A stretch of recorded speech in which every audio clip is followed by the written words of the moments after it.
Contract buyout this morning, paving the way for Walker to sign with his hometown New York Knicks. That, according to Adrian. Thunder general manager Sam Presti and Walker's agents worked to come to an agreement on a buyout of the 2 years and $74 million remaining on Walker's contract. I said hometown.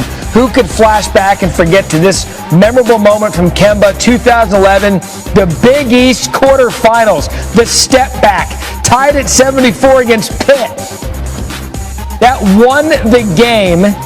A magical season for the Huskies. They went on to win the national championship. Kemba in front of the home crowd. By the way, that Pitt team was a 1 seed in the tournament. How was that a decade ago?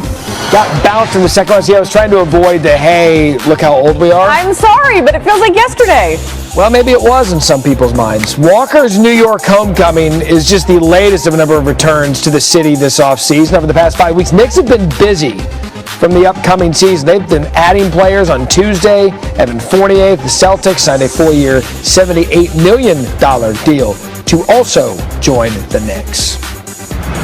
In other news today, we had some busy stuff this morning. Restricted free agent forward John Collins, a 5-year, $125 million deal to stay with the Hawks, also according to Woj. The deal includes a player option in the 5th year. Collins averaged 21.6 points and 10.1 rebounds per game.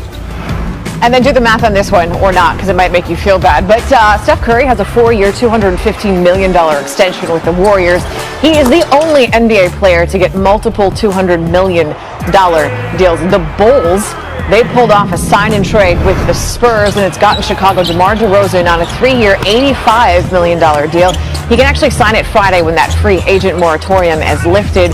And the Nets, they're getting some depth for their backcourt, courtesy of a Patty Mills. After 10 years with the Spurs, at 12 in the league, he's got a new 2-year deal with Brooklyn. And then there are the Lakers, who are getting even older. By adding Carmelo Anthony to the mix, he's going to spend his 19th season in LA. It's a 1-year deal, so he'll join LeBron, AD, and Russell Westbrook. But look at this. The Lakers have now signed 7 free agents. Plus, they traded for Westbrook. So they're experienced and just plain getting older, because 6 players are 32 or older, and that is the most ever added in a single offseason in NBA history. I'm not going to average out this next shot, but Bobby Marks is here. We are in front of the screen. Look, they've been busy, have the Lakers, but they still have some work to do because there are 3 open spots. So who and what should they be targeting? Yeah, they've got 12 players under contract. As we saw with the recent signing, the veteran minimum exception, bargain shopping, the tax mid-level went to Kendrick Nunn right there. It's a top-heavy roster here. The one name that we can keep an eye on, right, is a player like Dennis Schroeder. They still have his bird rights here. What happens with Schroeder there? That's kind of the name to keep an eye on, because maybe you can flip him down the road here. But 3 roster spots. You're looking at minimum players, unless you can maybe do something with Schroeder. Okay, the Lakers are obviously making a big splash, but they're not the only team making moves. We just mentioned some of the things that Chicago has done. The Bulls, a free agent frenzy, if you will, because they got Lonzo Ball, DeMar DeRozan, and Alex Caruso. They have all been added to that roster. So now you have 3 20-point scorers from a season ago in Vucevic and DeMar DeRozan and Lonzo Ball. But much like the Lakers, Bobby, they also have holes to fill. So again, same question for the Bulls. What should they be looking at, or who? So they've got 9 players under contract here with the DeMar DeRozan signing. Alex Caruso also came out. They added Tony Bradley today. They still have restricted free agent Lauri Markkanen. They've got his bird rights. They can sign him to the qualifying offer, which is at $9 million. But that's another team that's got a lot of holes to fill. They've got the veteran minimum exception. I'm not ready to put them up there with Philadelphia, Brooklyn, Milwaukee, even Miami. This is still kind of a tier B team, but they've got 5 roster spots, and there's still work to do. But it's a great start when you can add Lonzo and certainly DeMar DeRozan, Alex Caruso. This is kind of what's going to be a little bit of a wild card this offseason. Zach LaVine. Yeah, he's extension eligible. He's looking for his contract to be renegotiated. They don't have cap space to do it. The potential is that he's going to have to play out the year and enter next year as an unrestricted free agent. Here's a guy who's also said, I just want respect in the contract talks. That's Bobby Marks. Speaking of respect, the Astros at a fan-filled Dodger Stadium. Free agency as we are 24 and a half hours in. The Nets are adding guard Patty Mills, a steady presence off the bench for the Spurs. for a decade. He averaged 11 points per game last season. Brooklyn also keeping Bruce Brown and signing James Johnson. Andre Drummond is going to Philly. Woj reporting Drummond has a one-year deal with the Sixers. He was bought out by the Cavs last season, then averaged a double-double for the Lakers. Now, this might have been almost 3 years ago, but Twitter has the receipts. Now his current teammate, Joel Embiid, tweeted at Andre Drummond that he owned real estate in his head. Well, again, that was back in 2018.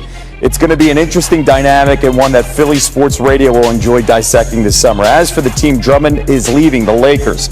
Ready for this? Yesterday, they had 5 players on the roster, now 13. Talen Horton-Tucker re-signing on a 3-year, $32 million contract. The 20-year-old averaged 9 points last season and a 2-year deal with former Heat guard Kendrick Nunn. Woj reporting he turned down more money for a title run with the Lakers. And, of course, earlier as we reported, they added Carmelo Anthony, giving them 2 of the top 10 scorers in NBA history, but when you make that list, it means a lot of wear and tear and a lot of birthdays. According to Elias Sports Bureau, the Lakers have never rostered 4 35-year-old players at the same time. As it stands now, they have 5, and 8 over the age of 32 as well. Horton-Tucker and Nunn helping to bring down the average. Holy cow! NBA front office insider Bobby Marks joining us now. What stands out to how the Lakers are adding this type of depth here on a potential championship run in the offseason? Yeah, I think it's 2 things. I think they check the boxes for regular season depth and also for playoff depth. And when you added the 8 players to what was already here with 5, players here with certainly with Russell and LeBron and AD here. Today was about the youth movement, right? Yesterday was about players like Trevor Ariza, Dwight Howard, Wayne Ellington. Today was all about the youth movement, and I think when you're looking at players like, Kendrick Nunn is not on here, but players like Kendrick Nunn, who's on here, he's probably on the shooting guard. He's probably on the shooting guard list. Kendrick Nunn there. We had him projected at $11 million. As Woj just said, he turned down more money to come to the Lakers, signed for $5 million. Malik Monk, we had him projected at about $8 million. He comes to the Lakers for the veteran minimum exception. Wayne Ellington yesterday. My only concern is Nunn, Monk, and Ellington a combined 30 playoff games in their career. So a little bit of a lack of playoff experience there, but they've got some depth now. Now it's all about keeping the big 3 healthy. Right now, the roster has 5 future Hall of Famers when you look at it, when you talk about Dwight Howard being added to Carmelo Anthony and this group right here at the top. Meanwhile, another big deal in the NBA today. DeMar DeRozan to the Bulls, sign and trade.